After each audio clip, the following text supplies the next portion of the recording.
Welcome to the 30-something podcast. I'm Carolyn Hendler. And I'm Scott Ryan, and today we want to welcome writer, producer, director Joseph Dougherty. Welcome to the show, Joe.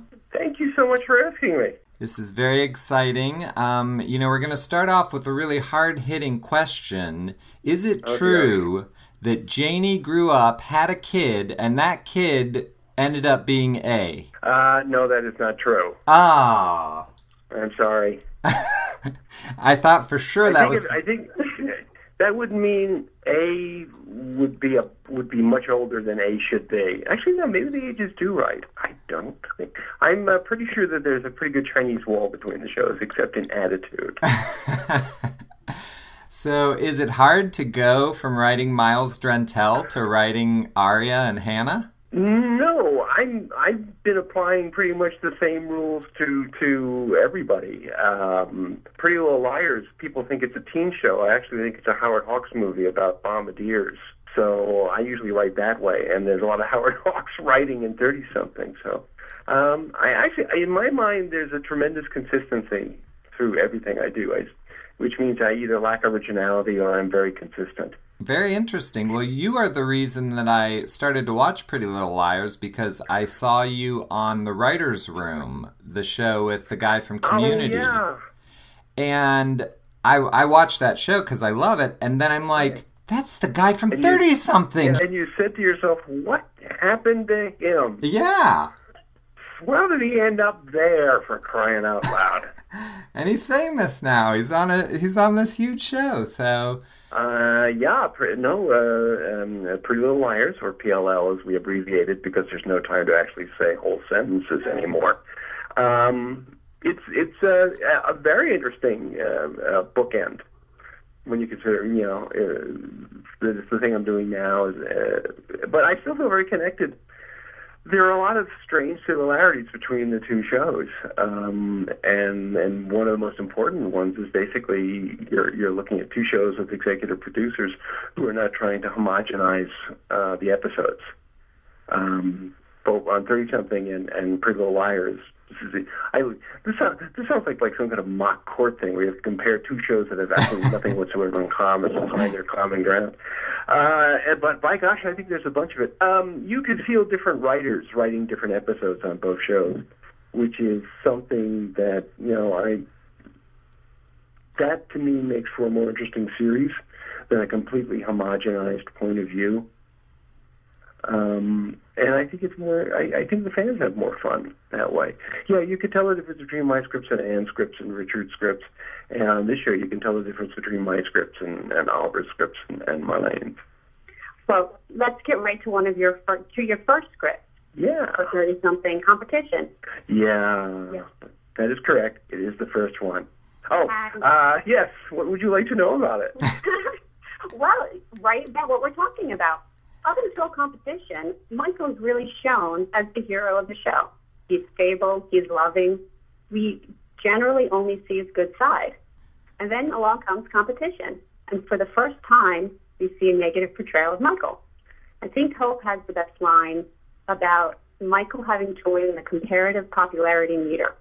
He doesn't need to be the best or the most popular in the world, just in the room. And throughout the whole episode, he gets vicious when Elliot gets ahead of him. So my question is, how did you come up with that portrayal of Michael when the writers before you did not seem to show that side of him? Well, it's interesting. I have a hard time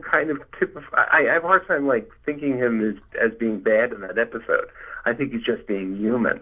I think this is the thing that happens between people. And I don't think it makes him evil or if he's betrayal or not. I think it's he discovers part of himself that he would prefer wasn't there, which is it's one of my favorite lines of the episodes when Elliot says, "You're not going to write a letter to the Times, are you?"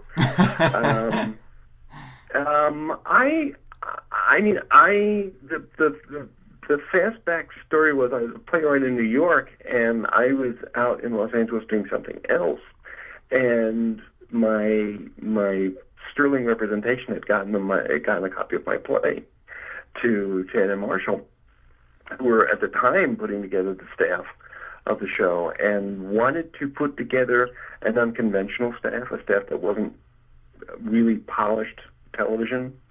They wanted different kinds of voices. So when they read my play, they asked me to come in and said that obviously there'd been some kind of clerical error at ABC and the show was going to get on the air. And would probably disappear immediately. So if I wanted one, I better move pretty quickly. And I read I think I read the first 4 scripts that night, and said, "Yeah, cut me off a slice of this." I think I don't think Michael's bad in the episode. Well, I think I think Michael's human in the episode. Let's take a different view of it. I guess it's not that he's bad. I guess what we feel in looking at your episodes is that Michael is like an amalgamation of Ed and Marshall, and they really liked Michael and thought he was great. And I feel like you push Michael to a darker place. It is more human. He's not as perfect, and that's why we love him, because he can't handle the competition with Elliot because he's used to winning. Yeah, he's fine with competition as long as he wins. And the fact that someone would come in and God, I forgot the name of the ad guy. It's Richard Mazer, but I can't remember the character name, but I like the name. Breslin. Right. And he, you can look at him, and he's kind of like an early draft of Miles in terms of how he uses people and plays people against each other. I guess Michael, when I was thinking about this, Michael always seemed to me to be the doctor who understood every symptom he had, but couldn't seem to do anything about it. And his brother and his father relationships are pretty central and key. As I think they were Ed and Marshall. They might have been to that too. Well, and the line that's the best line in competition and has really shaped my marriage is, hey, 1 up, 1 down, so you have a 50-50 track on that, is when Michael says to Hope, you have 2 options today. You can support me or you can be silent. That's a great line. Thank you for that line. Well, I hope it doesn't go to any fist fights. But it's crazy. It's actually you're stepping on the main reason that I wanted to do the show was the relationship between those two, because what I didn't think was going on television at the time was that there was no depiction of the fact that you could be angry at somebody you loved. Mm-hmm. There was no reality in TV.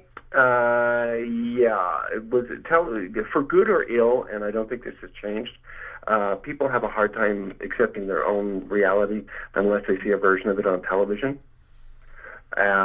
which is what was so amazing at the time about 30-something was that you would look at the mail, and we would look at the mail that came to the office, and it was, I wish my friends talked like this. I never knew people would be like this. But it was the idea that Michael and Hope could be angry at each other, but still be in love, and that they would work it out, and that was kind of a marriage we hadn't been privy to on American television at that point. Mm-hmm. And sometimes, and it's a snarky thing he says, but she's smart enough to know what he's saying. But there's there's an awful lot of it's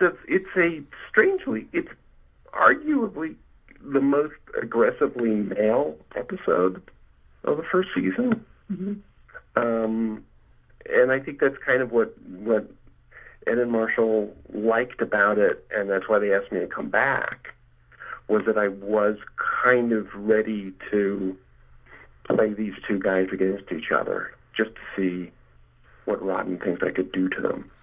Well, so I think that I doubt sincerely that I've done anything nastier to a character than let that microphone stay open at the recording session. Oh, you just That's great. I don't think I really in the series that may be the worst thing I've ever done to anybody.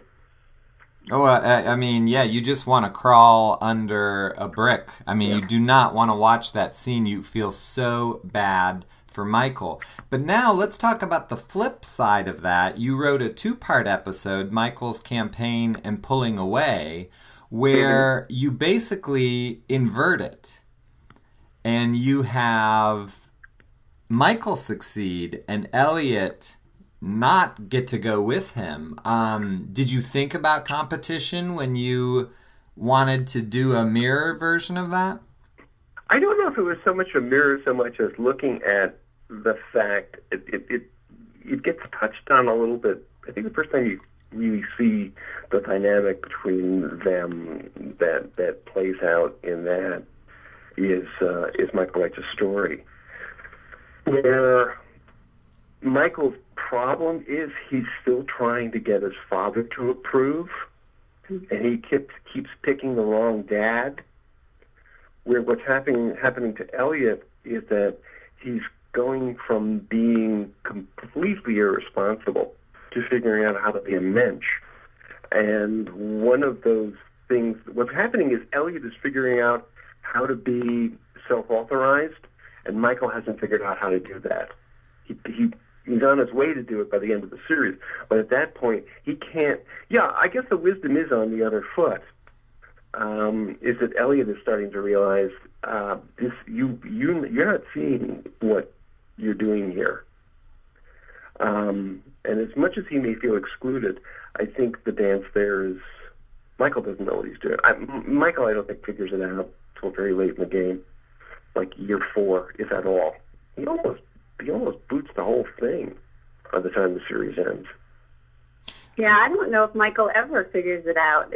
I saw that theme all throughout the series of Michael looking for a father figure, and he settles on Miles, and then he loses Miles. I don't think he's done searching. He's not. Things became very chaotic. Chaotic's not the word. As dysfunctional as we always were, we were more dysfunctional in the 4th year. And there were a lot of forces pulling at the series. Studio Network wanted a more conventional success. They wanted us to go further. They wanted us to go beyond, at least to reach 100 episodes at that point. And Ed and Marshall, I think, felt that they would rather. I think Ed and Marshall have actually publicly said that they thought the last episode of the show should be Michael and Elliot going into ABC and pitching the show. Yeah. Which is like, I said, that's a little too meta for me, buddy. Yeah. That's Seinfeld. You would have had Seinfeld's idea long before, right? Right. It's possible, but you know what? I mean, like, I'm a kind of writer. I'm one of those people who really hated the end of St. Elsewhere because I felt it invalidated all the work that had come before. And I'm concerned that sometimes if you're sufficiently afraid of what you've done that you need to kind of wink, you're undervaluing your own work, and you're kind of pulling a Swiftie on an audience that may have made a profound emotional connection to a show. Connections on levels that you actually are not really. You didn't know you were doing them, but you're responsible for them, which was always the great joy of the series, was that you would be following your own particular bliss as a writer and not really worry about where or how audience members would attach themselves to the show. You just felt that basically your job was to be as honest a writer as you possibly could be. And that's why we would have people who would latch on to shows for reasons we didn't understand at the time, but they were important to them. Well, that sounds like a good time for us to discuss Michael Writes a Story then. Hotsy-totsy. When you... Basically what you did is you looked into my deepest, scariest nightmare, and you wrote Michael Writes a Story. I would say out of all television, it is the hardest episode for me to watch. Well, here, put your feet up on the couch and tell me about it. Yeah, it's... that's what I told Carolyn. I'm like, I don't want this to turn into therapy. He didn't even write that episode. No. My idea basically was I would do. It's like I didn't write therapy because I didn't want to write therapy because I didn't want a therapy session. I would much rather dramatize what was going on and stuff like that. So why, okay, what the hell happened to you when Michael writes a story? To me, I guess my thing is I always wanted to be a writer. And I've written a book and I've written plays and movies, but I haven't made any money off my writing, and I work in corporate America. You know, I have a job. And I feel like I could be Michael. If I got fired from my job next week, there's a chance I would take a writing course, and here comes John Irving in to read my writing, and he rips it to shred, and my best friend's wife is in the class, and she's doing great. And I mean, it's just so painful to me. And there's a line where Ivy Dunbar says, "What would you give to be a great writer?" And me and Michael say out loud, anything. Yeah. Yep. Yeah. I mean, that's what I say it out loud. I've seen the episode 10 times in my life, and I'm not meaning to say it out loud, but I do. And of course, her reaction to that is what a real writer's going to say to that person, like, anything? Like, of course you wouldn't give anything, but, you know, that's how he feels. So my question to you is, when you wrote that episode, were you Michael or were you Ivy Dunbar? And now, 25 years later, are you Michael or are you Ivy in that case? Would you give anything to be a writer? Or now, I mean, how do you see that? Well, okay, Ivy Dunbar is actually much more John Gardner than she's John Irving. Well, that would be my Ivy Dunbar would be John Irving. So I'm throwing in my. So I kind of went with what if John Gardner was a woman and did this college course, what would the art of fiction sound like coming from him or coming from her? At that, when I wrote that, I had gone through what Michael had gone through. What I was a struggling guy on Long Island, married to my first wife Terry, who supported me on the other side of college, and damage was done to our relationship because of expectations I had. That simply, I'm sorry, I'm a writer. Right. And and then through a set of really strange, unexpected avenues, I did get a play in New York, and I did get representation, and then absolutely nothing changed. I was still the same person. My problems didn't go away. My responsibilities didn't change. I was now acknowledged in public as the person I thought I'd always been, sitting in the apartment waiting for the three wise men to come up and say, "We're terribly sorry, we got off at the wrong subway stop, but we're here now to tell you that you're a writer and you will be acknowledged as such." I'd finally gotten that, and nothing changed. Life was still very complicated. And it actually perhaps became more complicated, and eventually Terry and I separated. I think at that point I wanted Michael to learn a lesson that it wasn't going to change anything. It could, that the only thing, the other stock line that came out of it that was never really used was that, Anne Hamilton and I would basically say, all you've got is the writing. Once you hand it to somebody, it's going to be something else. Your pleasure and your art come from actually what you did alone in a room. I wanted to talk to specifically people like Michael, who said, if I can write, everything will be okay. If I can figure out a way to get published or get produced, somehow that validation will fix everything. And that validation doesn't fix everything, I guess. And even at that time, I was still learning that lesson, so maybe that lesson was very close to the front of my head.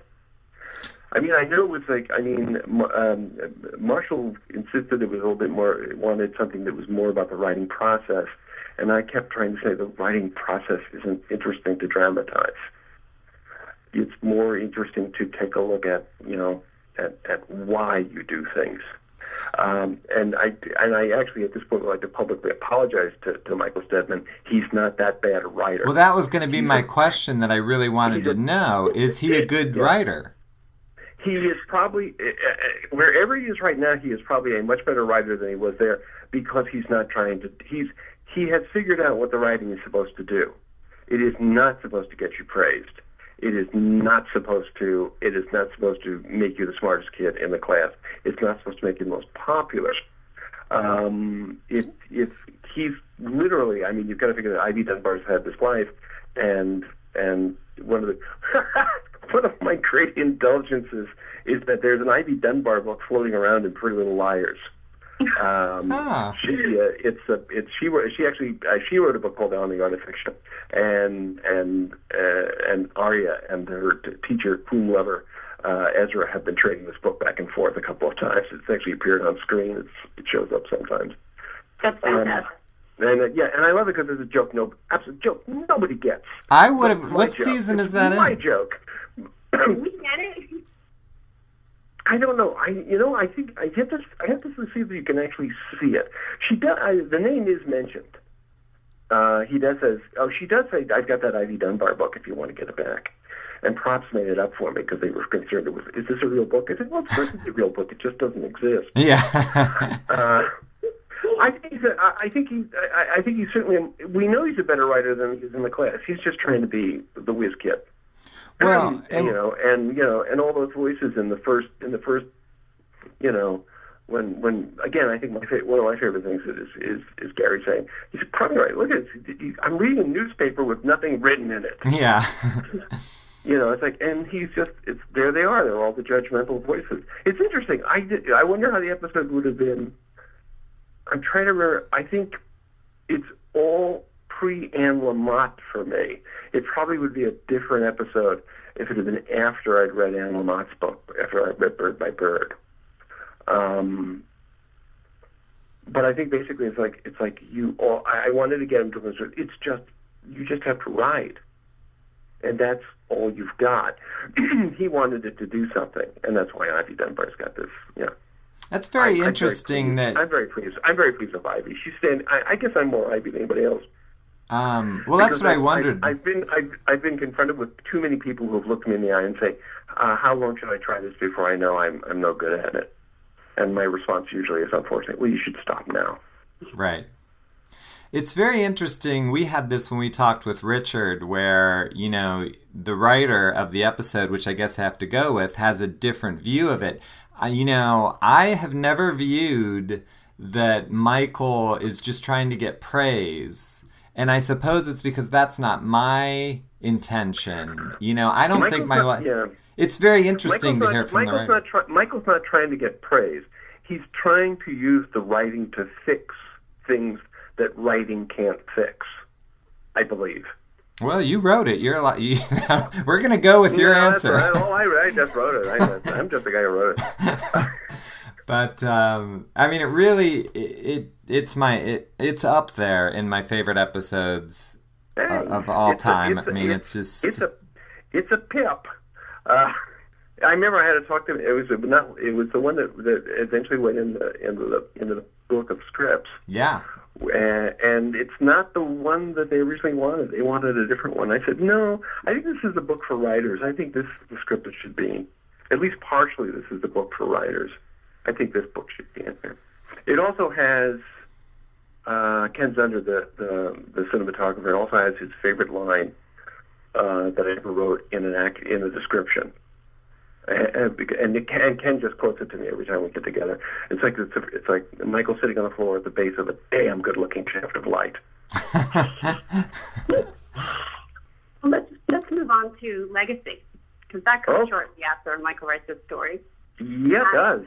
Scott and I had a disagreement about this one, and because I'm going to win this disagreement, I'm going to bring it up. Well, let's work on this together. We have some time in the session. Okay. Yep. I see legacy as Michael looking for a father figure, which he ultimately finds in Miles. And what Scott has always said, and I agree with him, is that near-death experience brings Michael and Elliot to different places, closer to what they ultimately want out of life. Mm-hmm. And for Elliot, it's his family. And for Michael, it's his career, which is really, I think, searching for a father figure. Yes. And what is the opposing viewpoint? Well, I don't know, because she kind of, I'm curious to know what my opposing view was, because the only opposing was the father figure. Yeah, I never viewed Miles as Michael's father figure until Carolyn said it, but I mean, to me, I think it's the most crucial episode, maybe in the entire series, as far as trajectory. Because those two are never the same again. They're really never a team again. Because once they hit the ground, they go completely different directions and never really come together again. Yeah, it's interesting to say that about Legacy, since Legacy comes after First Day, Last Day.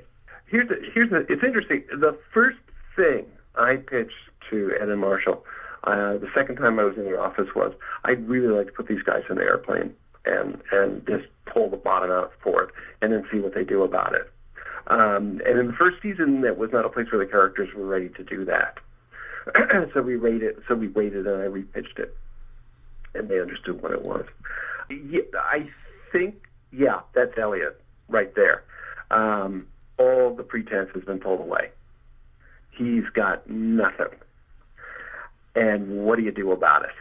And he looks in his own kind of strange Elliot way. He looks into the abyss and lets the abyss take a peek into him. And you kind of hear a guy just standing there saying, I think I need to listen for a while. I think I've been making too much noise. It's interesting. He says to Nancy, we fell down in an airplane. And I said, that's his voice. That's like, it's just, how do I just kind of break this down into its smallest increments? Let me listen.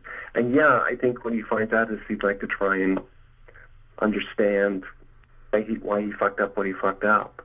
If you can say fucked up on a podcast. You can. I don't know. I think Michael is still...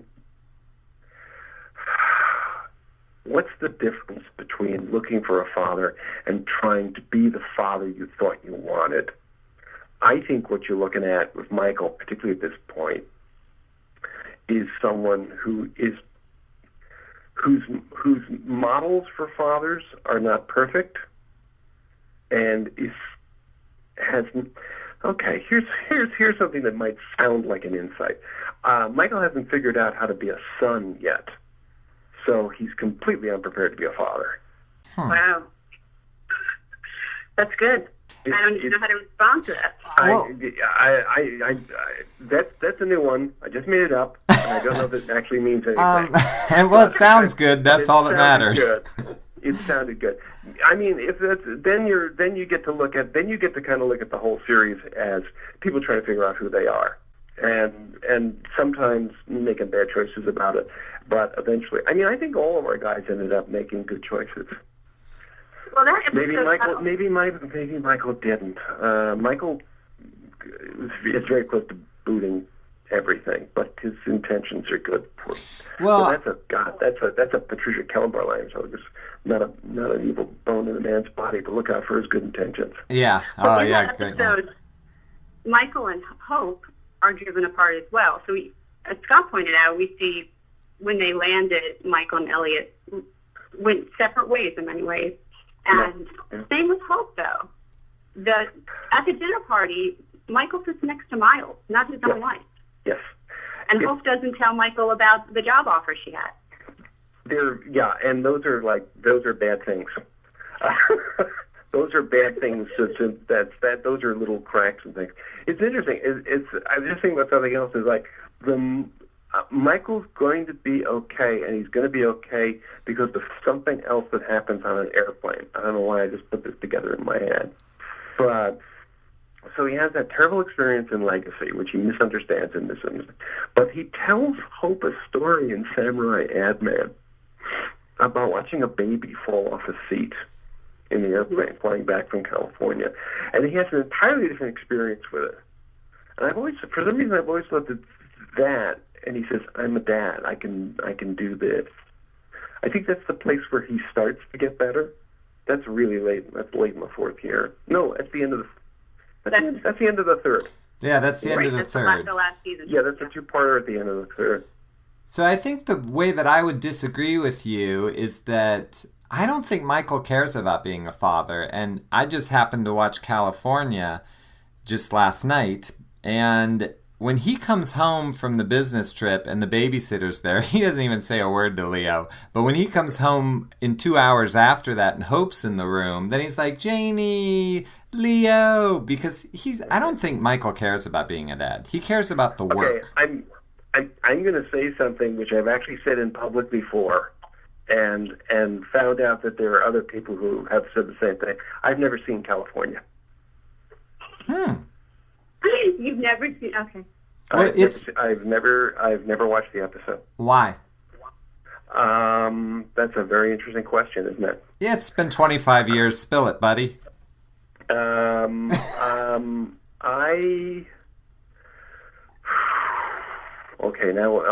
I'm on the couch. Damn it! And that's what we're here for. Listen, and the reason I'm saying that publicly is because, and this is terrible, like is that basically I understand there's at least one other writer who I can't identify because I have not spoken to the person myself. Sure. Who simply says I have never watched the last episode of the series. I think part of it is, as I say, we were all a little wired by the end of the fourth year, and my personal feeling, I mean, like, again, I embraced my arrogance as a younger writer. I felt that I personally was finished when Michael said, what have I done? At the end of Stop at Willoughby. And that California itself and the end of the series itself went through a lot of machinations because of a lot of studio pressure and a lot of things all over the place. So when it came time to write it, I remember Ann and I jumping at the second act. Ann and I wrote the second act, and then other teams wrote the other acts. Well, you had to write the scene with Miles when he talks about gravity, right? I mean, that's your writing. It did. There's great. Okay. It seems like I can tell you the you. line could help. No. It's a little complicated. I can't tell you who wrote Acts 1, 3, and 4. Ann and I wrote Act 2, and I remember someone asking us in the room, and we just piped up and said, we want Act 2. And somebody said, why do you want Act 2? And I said, well, we don't have to set anything up, and we don't have to pay anything off. And my memory is that Scott Wynett asked me to come in and rewrite the Miles material in the other acts. Well, you had to write memory. it. I mean, I would be shocked if you didn't. I think there was I mean, it was, again, Scott and I had done so much together, and I mean, Scott, I had this great relationship with Norma Buckley on Pretty Little Liars, who's done like 10 of my episodes, and it's always, and Scott, I think, did like 3 or 4 of mine. But Scott came to me and he was directing it. It was a very difficult script because, it was written in this kind of round robin style. But he said, you need to come in and do Miles. So in a way, I was writing, and the relationship that I've had with Miles has been long and checkered because I basically did the same thing when Ed Marshall brought Miles back on Now and Again. Mm-hmm. Was that I said, look, and it was and that was fun and a half. So I think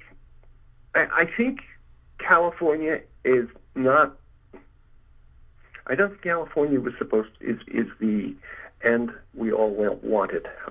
Okay. How does that sound? Well, no, you're 100% right. We have to know what was the end that you did want. I know the end that I wanted. Yeah, tell us. And I remember pitching it to Ed and Marshall, and they liked it. I said, what we ought to do is we ought to take the end of upstairs, downstairs. And we should, Michael and Hope should decide to stay together and go to California together. And the last image of the show, I mean, I liked it. I'm trying to remember if anybody else liked it or if it was just I loved it so much. But the last image was basically to be in the empty house and just hear audio tracks of scenes that had played in the different rooms. And then just leave this empty house. And I remember someone from the studio saying, you can't do that, it's a standing set. You need it next year. I said, well, we're not going to be in the house next year. I said, well, yeah. And I mean, I had this argument with Richard Kramer about I can't remember the title of the episode. But it's one where Hope finds the diary, and you see the other inhabitants. Yeah. And she and at the we'll end meet of the episode, again. Yeah, at the end of the episode, she comes down the stairs and she talks to the girl. She talks to the woman who's leaving, and I read the scene and I remember going to Richard. I said, you know what might be fun is that it seems. I said, it seems to me that the woman in the past knows that she's talking to the woman in the future. And I remember Richard saying, yes, that's what's going on. I said, would you have a more resonant subtext if basically the woman in the past just thought she was talking to the next woman moving into the house? And you'd have this wonderful quotidian conversation about pipes. Oh, wow.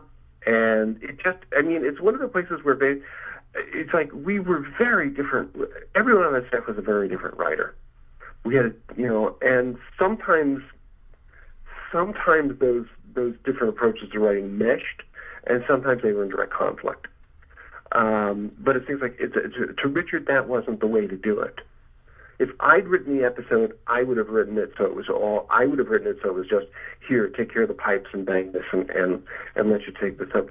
Richard and I, the other was it when second episode when Michael reads the poem that Chelsea Fields wrote in the book in Undone. Okay. Richard said, "Why don't you write the poem?" So he says it out loud. Mm-hmm. And I said, "I can't do that. If I do that, it's just going to be a poem. But if I just show his face while he's reading it, it'll be the best poem ever." Right. And I said, that's why in Dr. Zhivago, when Yuri starts to write the Laura poems, you never hear them. Unless you're fluent in Russian and you're watching him write, you have no idea what the Laura poems sound like. Right. Because in your head, they're going to be the best poems. That's maybe me running away from the question about why I've never seen California. It was rough, and we were tired, and we were just exhausted, and I think I don't know. That's a long set of therapy sessions. I think you should watch California because you want Michael and Hope to stay together. I do not. I don't like California because I hate that Michael leaves Elliot in the lurch. For the first time, Elliot was going to get what he wanted. He was going to be a commercial director. The business was going to be about him succeeding. And Michael chooses Hope, and I don't think that's a good choice. I think Michael and Hope should get divorced. But you wanted them to stay together, so you may like it. I don't know. I mean, like I've survived 25 years without watching it. So it's time for a change. Yeah, but you see, if I watch it, then I can't have not watched it.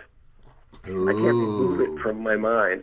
I mean, I remember, it's like my sole memory of the show at this point is watching dailies with Scott and watching the sun go down behind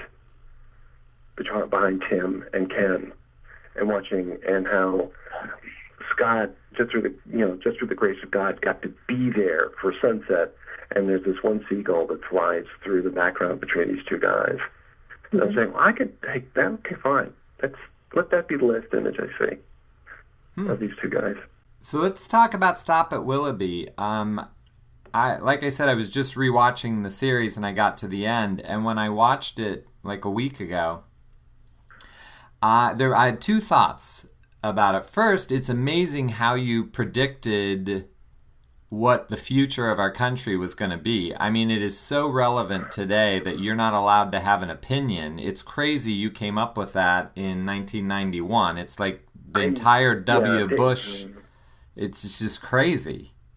Clennon and I have spoken about that often over the intervening years. I really wish I'd been wrong. Yeah, I mean, it's just so current. It's crazy. And then I want to know where you were when you came up with maybe the greatest idea ever. Miles goes to Michael's bedroom.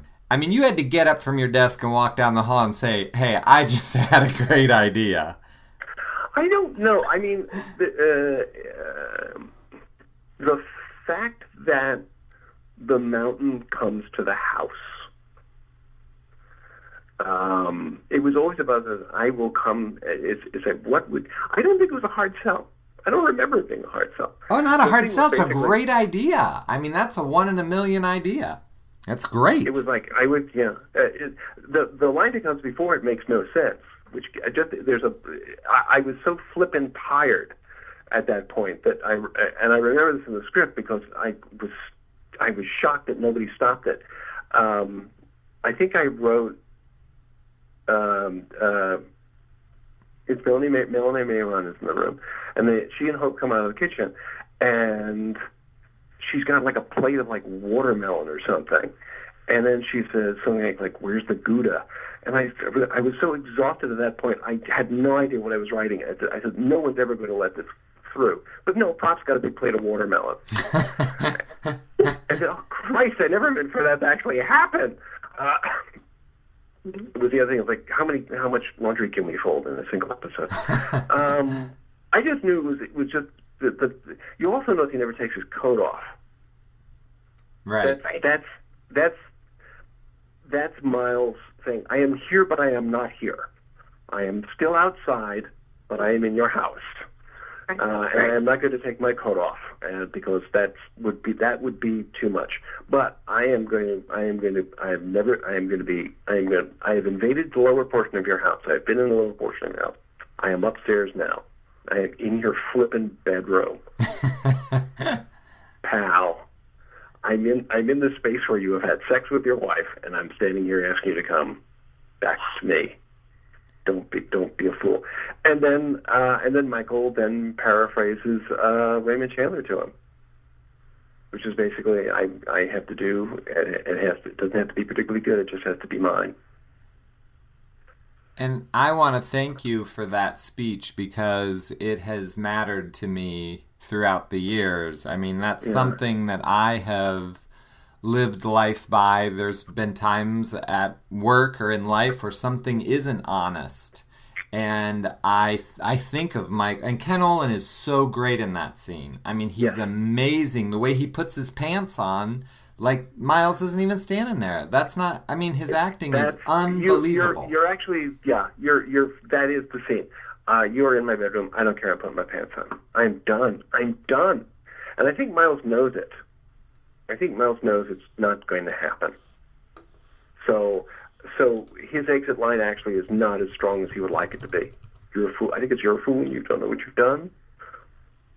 It's very Milesian, of course. Mm-hmm. And then he goes, he turns, he walks out the door, walks down the hallway. And then your wife comes to you and holds you and you say, hey, what have I done? And then Joe went home. Well, talking about Miles, we have to talk about the Takeover episode. Yeah. But one more thing is that I think it's interesting that you do think that for you, when Michael puts on his pants, he's really putting on his pants.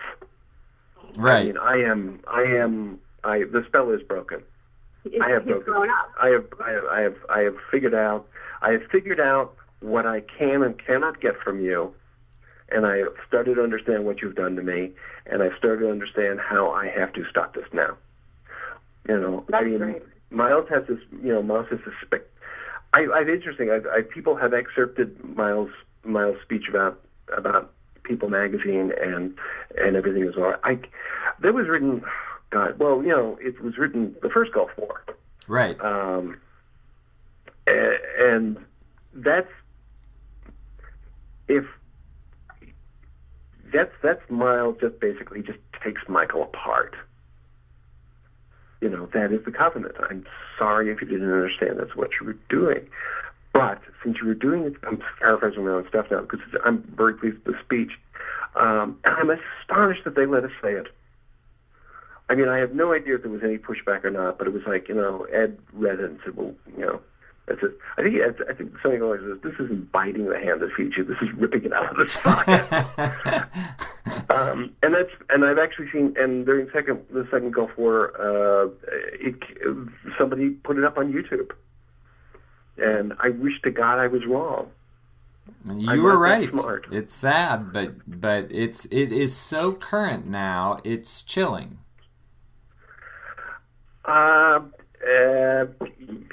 It is, but there are a couple of things there are a couple of things from when I was. There are a couple of things in that show which I'm perfectly willing to say I do not think I was smart enough to write this at that time. I was obviously again, it's a Raymond Carver, not a Raymond Carver line. It's it's the poet. It's fine. It's a Joseph Dougherty line to me, so it's fine. But somebody wrote it by saying it's not so much you wrote it; it's just the pen was there to catch it. I cut you off before we started talking about the Takeover. Oh, I want to talk about Takeover. Yeah. If you're up for it, I want to tell you what I love about the episode, and then I have a couple of your questions about your opinion. Okay. Is that what? Yeah. What I love about so far, I haven't heard my attorney jump on this phone call once. what I love about the episode is every time I watch it, and I've seen it many times, every time I think, this is it. This is the time they win. I root for them every time, and I have hope every time they're going to win.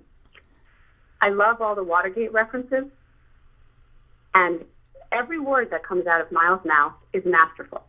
From when he tells Bob Spano, the decimalization of time is so arbitrary. Yes. To the end. I've had people quote that to me as, what does that mean? I'm saying, you have to ask Miles. I love it. That's perfect. Even to the end when he manipulates Michael in that entire speech, every word is perfect out of his mouth. So my questions to you, these are questions that I've struggled with. The moral ambiguity of Michael in that episode. Does the fact that he's fighting for the greater good, does that mitigate the fact that he's trying to help a large conglomerate take over the smaller company that Miles built? And does it excuse his deception and the fact that he's acting just like Miles, trying to take over Miles? So does the end justify the means? I don't know if that's an answerable question. Well, that's why I said they were opinion questions. Right. I think when you look at Michael in the back of the limousine with Bob Spano, you realize he's doing it again. He's looking for another dad. Right. He hasn't figured it out. He's still doing this pattern. I will find a better father. And until it's like, and in that, then maybe the compromises he makes they're the same ones. He's just picked another dad. Right. If that makes any sense. And in the very opening scene of Gus Hennessy calls Michael. Now, Gus knew that Michael would go behind Miles' back because Michael did that in the beginning when he was first hired. We see Bob behind Gus. So was the whole thing orchestrated? Did Gus get the promotion because Bob Spano really is just like Miles, and were they using Michael? I don't know. You see, like, I don't know how definitive we can. I mean, Well, I want your opinion on it. So I like that there are questions that there are no real answers to, but I think that Michael's the deeper Michael got into it, the less comfortable he felt about it. What would have happened if it wouldn't have been what he wanted it to be. It would have been something different.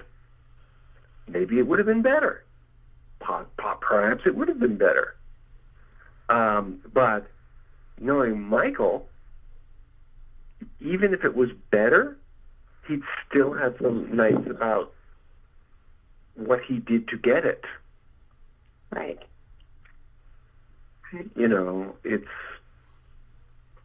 I got what I wanted because it was sufficiently important for me to do these things that I didn't think I would ever do.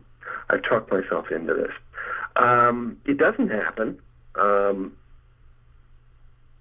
And that's basically, that's an Ed and Marshall thing, and it's actually kind of just drama 101. Failure is much more interesting than success. Bad stuff is just, you know, I try to explain this to really sad 16 and 17-year-old girls watching Pretty Little Liars, and I'm saying, no, you without conflict, you wouldn't be watching this show. I'm sorry you're upset, but we had, you know, I mean, that was the decision behind why the Michael and Elliott Company wouldn't work, because if it had worked, what would we have? There'd be no test. I use it's a modified version of this, and I use it today when I talk to people and we talk about breaking stories. It's like throw a big rock into the pond and write the ripples. See what happens. Do the thing to them, and then figure out what it, because failure is more interesting than success. So, for the last 7 years, I have had a lot of trouble enjoying what the rest of the country has enjoyed, being the series of Mad Men, because I've been screaming to everyone, they stole the Takeover episode, and they do it every end of the season. Did you ever want to go to Matt Weiner and say, could I be on your writing staff since you're taking my stuff? I mean, I think they... this is going way the hell back. I think part of me expected that I at least would get an interview on the show for writing, and that never happened. They were not interested in. I think he wanted to do what he wanted to do. I watched a couple of episodes in the first season and saw what he was doing, and I said, well, okay, fine. I'm kind of done now. Yeah, I mean, I didn't follow it too closely because I felt I had done it. Right. And people seem to be crazy about it, but I kind of think we were there. No, you were. I mean, I've been screaming about it. I do a different podcast about TV, and I'm always screaming, like, you know, you could watch 30-something and you'd get it, except it'd be good. But yeah, I think he was going for something else, and it, you know, and I was never a fan of the show. I think the impact the impact Mad Men had goes beyond the actual series, because it frankly just changed the topography of scripted drama and where you could do it, and certainly was the beginning of the mass exodus of serious writers to cable, which is continuing now, the next generation of it, which is other delivery platforms, which is why broadcast drama is as impoverished as it is right now. I mean, I pick up the newspapers, or I check the outlets, and I'm seeing shows getting canceled because they're pulling under 3 million audience. 3 million for us is great. We average about 2. We do about 2.5. We get about 3 million. 3 million satisfied customers, and that's a hit. We're a big hit. Right. On ABC Family, soon to be Freeform. So, I mean, I kind of acknowledge it, and I try to be less cranky about that kind of stuff. But I look at the Madman. I've looked at that kind of been there and done that. I mean, that was my motto after 30-something, because I was in development for a while, and I missed actually being in production. So I said, listen, maybe it's time for me to staff on other shows, but I'm only going to go on shows where it's something I don't know how to do, so I can learn something. Interesting. And that's worked out pretty well. Yeah, I guess so. And positioned me for, again, it's a teen mystery on ABC Family. It was not. It took me a while to talk myself into taking the meeting. I said no the first time around, and they asked me a second time, so I said, okay, let me go. Because I had met Oliver Goldstick, but I had never worked with him. But we'd had one of those relationships where he would interview, I would have a pilot, or he would have a pilot, and we'd meet each other, and then neither one of our shows would go. So let's move to the other track that you sort of shepherd, and no pun intended, but that is Ellen and Gary. Yeah. You were really in charge of that relationship, and there's a question that I've always wanted to know the answer to.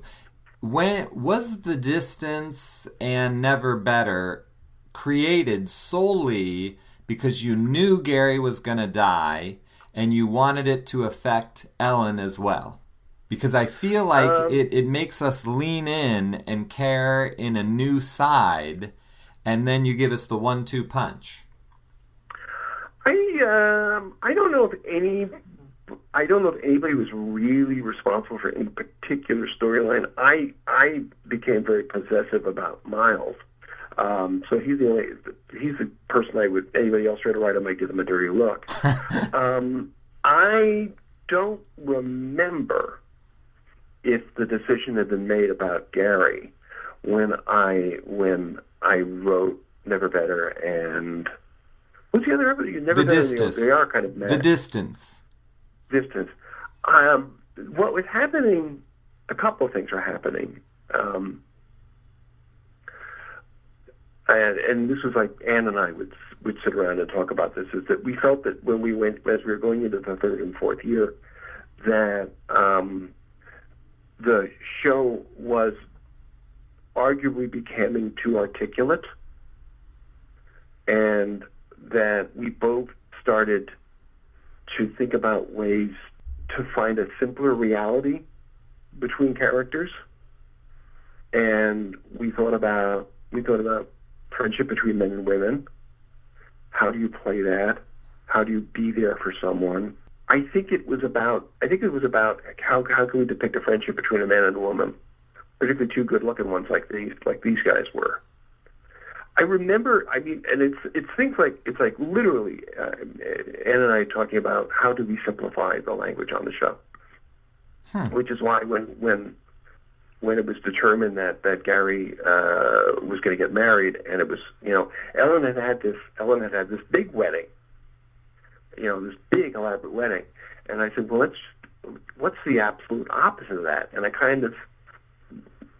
I took a flyer on something, which is I said somebody call up the Commonwealth of Pennsylvania and get them to fax us the civil ceremony, because that's the only thing that's going to be said in the scene. I will do nothing. I will not write this scene. I will put these 4 people in the room with a justice. And all I'm going to do is have them say the Commonwealth of Pennsylvania, the civil marriage ceremony, and I put a fish tank in there because there was a fish tank when I married my first wife, Terry, and I wanted to honor her with a fish tank, because I wanted to, I think what you're looking at when you see the two of them is you do see a desire to just find the basics.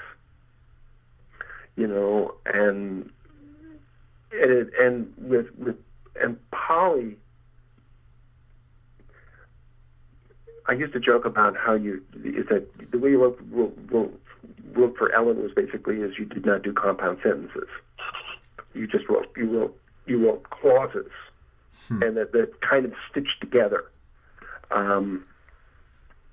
It's evident in your episodes that you get Ellen. It's just as much as Miles. I think it's all in the episode. The telephone conversation when she breaks up. Melanie shot it in a way that there were points at which you could get out of it, but it was meant to be one single piece, and I wrote it fragmented like that for Polly, and she was magnificent. And again, one of the memories I take away from the show isn't the show. It's finishing that scene of her sitting on the bed. And again, it was the other thing was it's like she's going to have the soul quest. Well, she should be as naked as we can do it because it's just a terrible phone call. So let's take away everything we can take away from her. Let's take her makeup off. Let's let her hair. Let's just let her sit there in a towel. And I remember I think we rolled it like about 3 times, and then Melody was happy. And to this day, I remember hugging Polly when she finished it, and I remember the smell of her body makeup. And the glycerin that was put on her shoulders to make her look wet because water would dry too quickly under the lights. Well, I think that scene is the best use of telephone in a TV series. Her fragmented. Thank you. It is amazing. They don't make scenes like that on television anymore using a telephone. The fragmented sentences, not ever hearing Jeffrey, all of it put together. How raw it was. I like to write one sides of conversations because you know what the other side is. Right. Also, it's easier to. Also, if you don't write both sides of the conversation, you can compact the information more, and it doesn't feel like you're compressing it. But it's like Polly's so beautiful, and she's sitting there, and she's so vulnerable, and she's that spectacular voice. I know. But I mean, I say this with seriousness. It's like you when you have a chance to stay on a show we only made it's weird, we made 85 30-somethings and we're already at 130 Pretty Little Liars, but what happens is you just start to know how people breathe. I had Ashley Benson, who's on a show I'm working on now. I gave her a whole monologue, and essentially I gave her the Pretty Little Liars version of the Ellen speech. Basically, it's a monologue she gives to a group of doctors because she doesn't want her friend to be transferred from a hospital, but it's just one long speech. And Ashley looked at the page and she just said, I can't. This is too much. And I said, listen, look at it. Listen, I know how you breathe. It's punctuated properly. So when we did it, she was kind of amazed. It's like, yeah, you listen. It's like, you know how Tim Busfield breathed. You know how Mel looks. To the point, like basically, you just want to. It's like, it's like I really want to write a really great piano piece, or I want to write something really good for strings.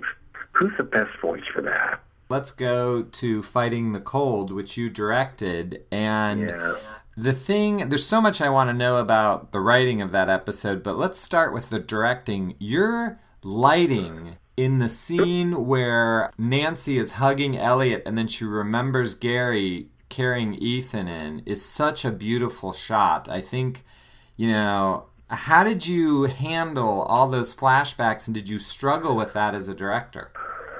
I don't remember a struggle. I've seen. It's interesting. I didn't direct for a while until I started doing Pretty Little Liars, and then I got back into the directing. And I realized what I liked, and there's a theatricality which is sometimes missing from television drama. I knew when I went in there that I didn't want to just cut into flashbacks or cut into memories. But I always wanted the light to lead it. But I changed the light on her face first because I wanted to put her in the light that came with the scene. And I think almost all of them do that. Probably not all of them. But there's something about the fact that we are on the soundstage, and it isn't real. And we've accepted the fact that it's real, and we're going to pretend it's real. But let me play around with the light. I love playing around with the light. Again, the one-page directing course from Marshall Herskovitz is, remember, everything cuts from something, it cuts to something else. What are your transitions? How are you going to get from here to there? Well, and the flashbacks are continuations or precursors to scenes that we've seen. Yes. I don't think that's ever been done before. We used to say things like, we used to talk about, the one thing we never got to do was to do a clip show, but none of the clips had ever been seen before. Huh. And arguably that's what our show was anyway. Yeah, it was like, what happened before, what happened after, what happened if you were in another corner of the room. Which made the show even more real for us. The real temper of the show is, I remember walking in to Ed Marshall's office when we were getting ready to do it, and I said, I don't think we can do the main title. And that's what I had in mind. And I said, I think I'd like to do this. And they said, go do it. And I never heard another word about it. So if they had to explain that to the network and the studio, I never heard anything about it. They understood why I wanted to do it, and they said, go for it. The last episode that we really wanted to get to is my all-time favorite 30-something episode, and that's First Day, Last Day. What a beautiful circle. I mean, I love circle stories in all my writing, and I definitely give you credit. I always tell people when I make my movies, I love to begin and end on the same shot, and I totally learned that from you and Peter Horton. I mean, tell me about constructing First Day, Last Day. Wow. And actually, I actually think there's a mistake in the episode. I actually think that, if I can't remember now, I think there's a continuity error. I think the window's broken I think there's a glass panel that's broken in the wrong shot. You're right. Yeah. Because we had to do it in, there's only one optical in that scene. Yeah, there's only one shot where all four of them are in there, and the rest of it is all done with photo doubles of Ken and Tim not acting with each other. It's astonishing. I think it was like how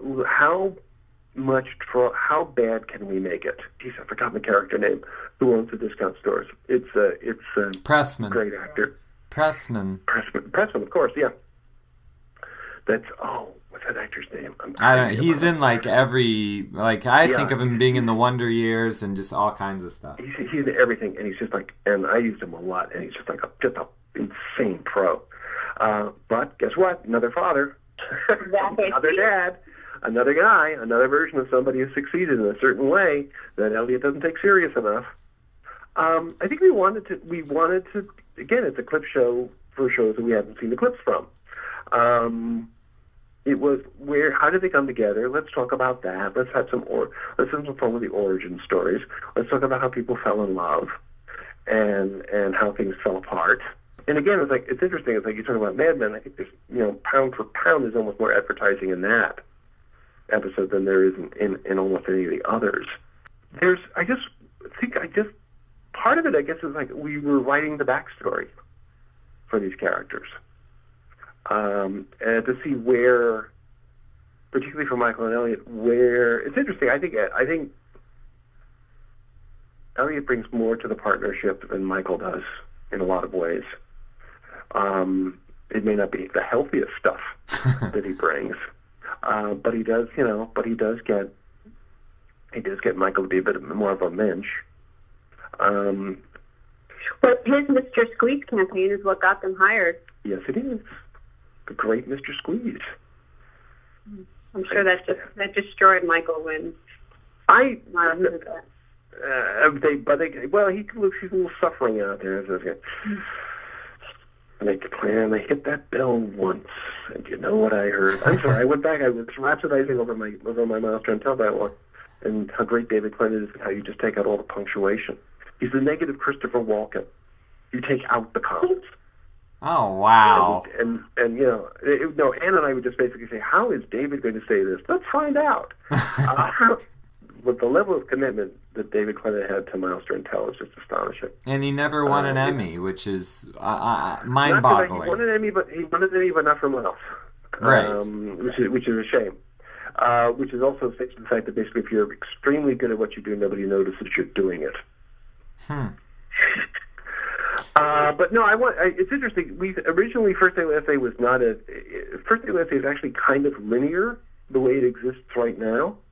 But it was originally meant to be a slightly, things were not supposed to be in an actual order. It was all about going back and forth and picking up pieces of information at different points. But when it was cut together that way, it was impossible to follow. And the fact that it had act breaks in it made it even just crazier. So we ended up having to go back and kind of put things in order. And the weird thing about it is that when we put things in order, brand new transitions appeared. So it's almost like the script always knew how it wanted to be played. So there was, so we kind of leaned on the Zen when we put it together.